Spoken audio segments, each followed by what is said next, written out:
Hi everybody, so it's Monday evening again, and tonight we've got our old faithful Brinner.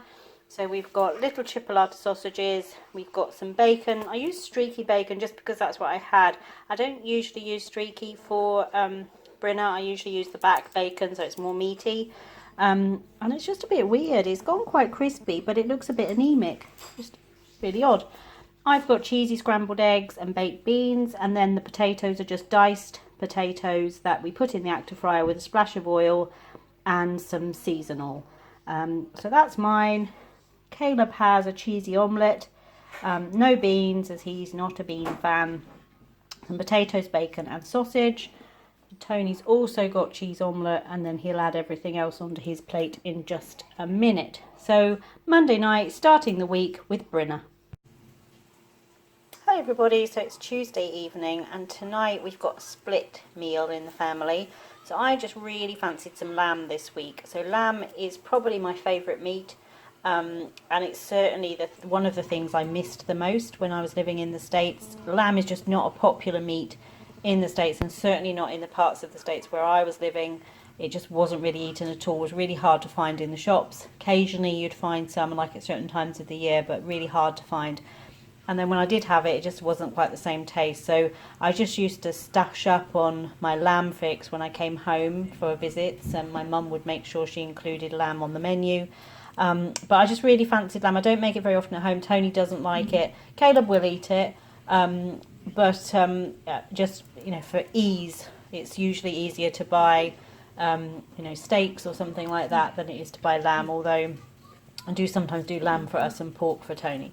So anyway, I saw this in Tesco's, which is the lamb shank. It's from the fresh meat area. It's a lamb shank in minted gravy, and it just looks so good that's what I've got for my tea tonight. We've got some little buttered new potatoes and steamed broccoli with it, and then Caleb and Tony are having the pork chops. So they've just got pan-fried pork chops, again with new potatoes and broccoli. So split meal, but just feeding my craving for a bit of lamb this evening.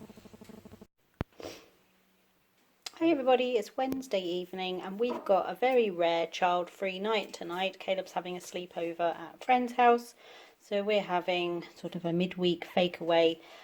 These are the fresh haddock, southern fried haddock goujons that I get from Tesco's. So little pieces of haddock with a southern fried coating. Oven chips that I've cooked in the active fryer, and then some corn on the cob that I've seasoned and added a little bit of butter once it's finished. So getting to enjoy a midweek fake away sort of a fish and chip supper. Tony's just making his plate, so there's plenty of goujons left.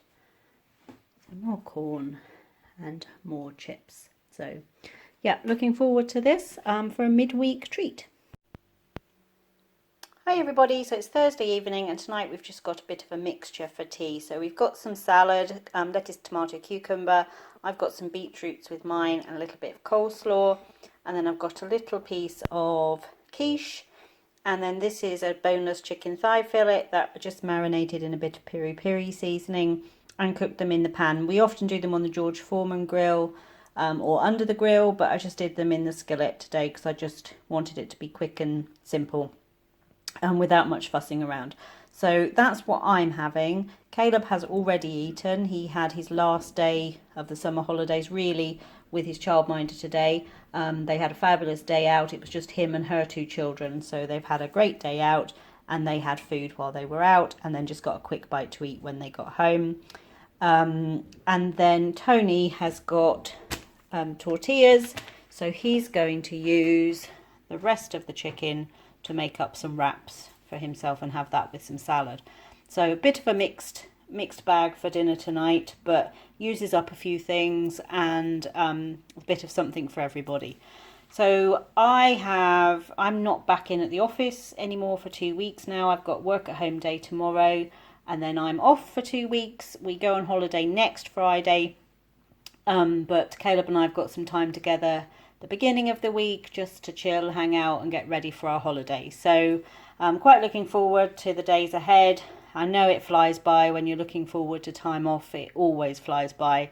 But it's nice to think I've got the week to sort of get all the washing done and get thinking about what we need to take with us, so it's not a last minute rush when you finish work the night before holiday. It can all be a bit of a rush. So looking forward to a little bit of downtime this weekend and then getting into pre-holiday mode. So Thursday night supper, grilled chicken, quiche and salad. Hi everybody, it's Friday evening and officially the start of my summer holiday. I'm not back at work for 2 weeks now. Tony is working part of next week before we go away. So Caleb and I have got a few days together to sort of get holiday ready. So yeah, feeling in a good mood this evening. So tonight for tea we're having, it's just miserable outside by the way, it's absolutely tipping it down with rain. It's been miserable all day. So we're just hoping that between now and next Friday the weather sorts itself back out and remembers that it's summer. So we've got barbecue chicken with potatoes, buttered potatoes and steamed vegetables. So these were just some chicken thigh fillets that I coated in a little bit of barbecue seasoning, which this is the one I used. And then I cooked them in the skillet for about 5 or 6 minutes just to sort of seal in the flavour. Then I put them in a baking dish, put some barbecue sauce over the top and covered them with foil and just put them in the oven while the potatoes and vegetables cooked. Potatoes, just some chunks of potato that I've boiled and then just shook them really hard so they start to kind of fall apart, but it's not mashed potato. You can see there, they're kind of smashed potatoes. And then I've put some butter and parsley on those and then some steamed, our usual mix of steamed veggies. So that's mine and that is Caleb's. So we're looking forward to a barbecue tea to kick off our holiday mood. Hi everybody, Saturday evening and tonight we're having a barbecue supper. So I've got barbecued ribs. I wanted rack of ribs but they didn't have any. I went to 2 different grocery stores today and they had no racks of ribs, which is strange because it's the middle of barbecue season. So I had to get the individual ribs, which are a bit fattier and a bit more faff really, but they are still really good, so they are quite meaty. So we've got the ribs with a homemade barbecue sauce on, which I have done a recipe video for. By the time this posts, the recipe video should be up. Just a slight variation on a barbecue sauce that I use when I'm cooking something like ribs or chicken where I want to cook it for a long time in the sauce. Baked potatoes with some butter and cheese and then some seasoned corn on the cob, just boiled and then with some butter and some seasoned oil sprinkled over it. That's mine. That is Caleb, so he'll probably have a little bit of ketchup on the side of his. And there's plenty of ribs left in the pan there for Tony to make up his plate. So looking forward to a barbecue supper on what is supposed to be a summer's evening. It's actually not been a bad day today, but it's started to cloud up now. I'm not sure what Sunday's supposed to be like. So off to enjoy this while it still feels like summer. Hi everybody, so it's Sunday morning. Now breakfast is usually quite a simple affair at this house. We either have cereal, toast, like yogurt and fruit and muesli, granola, that sort of thing. Every so often we do a cooked breakfast of some kind, and we usually save it for special days like perhaps birthdays or Christmas time, or obviously when we're away on holiday, if we're staying somewhere with breakfast included, we enjoy a full English most mornings. If we are self-catering, then we tend to have, take the stuff to have cooked breakfast, bacon sandwiches, pastries, that sort of thing, so the indulgent stuff. But every so often I'll make breakfast at home, which is what I've done today. I just wanted to share this with you. So this is a French toast casserole. So if you've ever been to the States, visited the States and gone anywhere for breakfast, French toast is an absolute staple on the American breakfast menu. And essentially all it is what I used to call eggy bread when I was a kid. It's bread dipped in an egg mixture and then cooked. And you often have it as a side with bacon and eggs and things like that. But it's also often made into a casserole. I've been making these sorts of casseroles probably for years. One of the first things I learned how to make in the States because it was so good. I went to somebody's house, I think, and had one with a breakfast spread. So all it is you make a mixture of 3 eggs, 150 mils of double cream. It's not diet friendly, this, at all. It's definitely an indulgent breakfast for once or twice a year.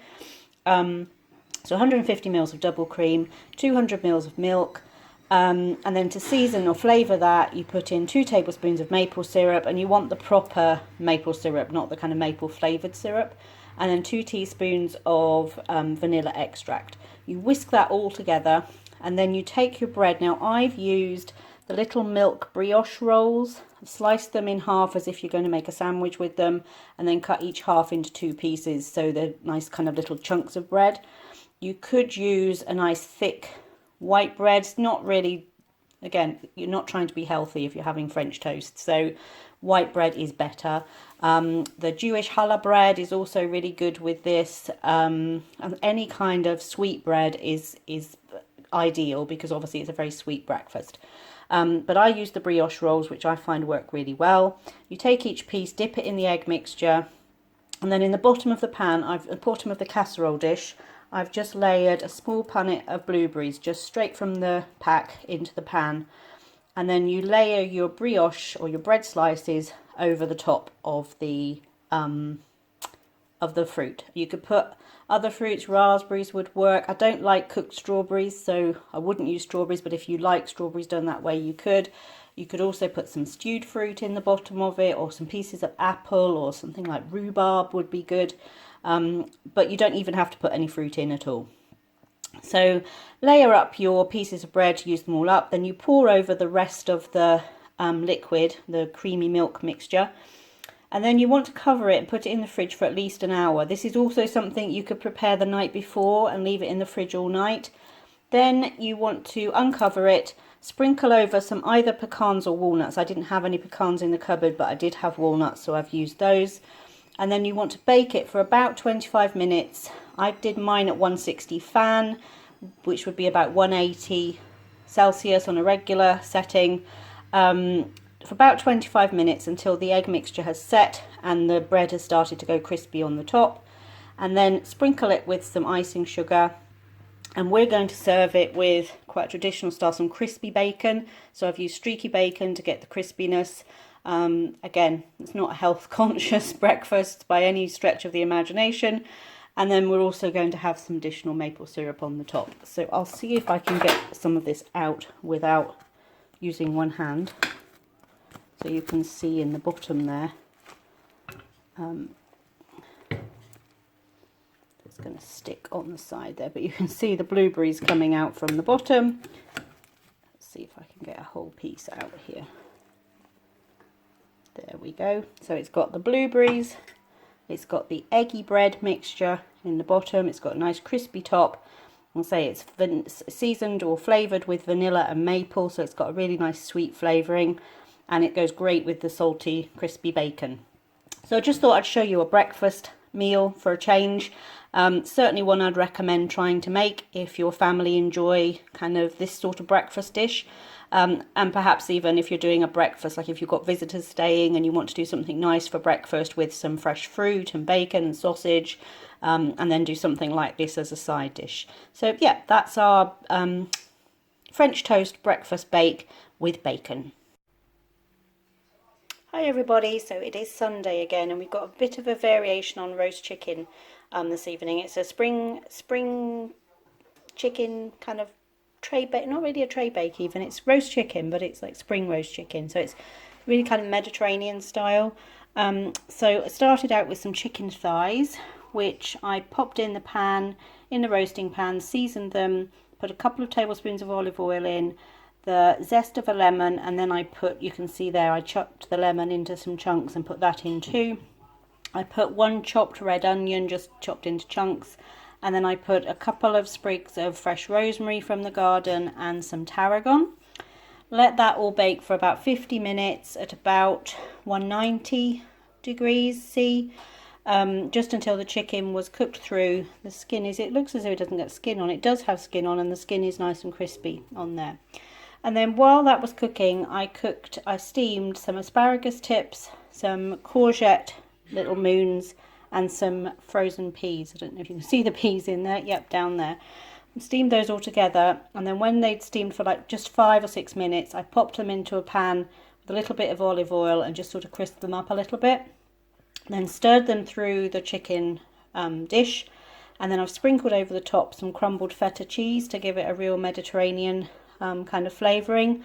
And then we're going to have that with, in the pot here are some smashed new baby potatoes. Essentially just cooked them through, put some butter on them when they were cooked and gave the pan a really good shake so they start to just fall apart. And put some parsley in with those as well. So a bit of a take on a roast dinner, not quite our usual roast dinner, but some really nice fresh summery flavours with this one. Looking forward to this for our Sunday night.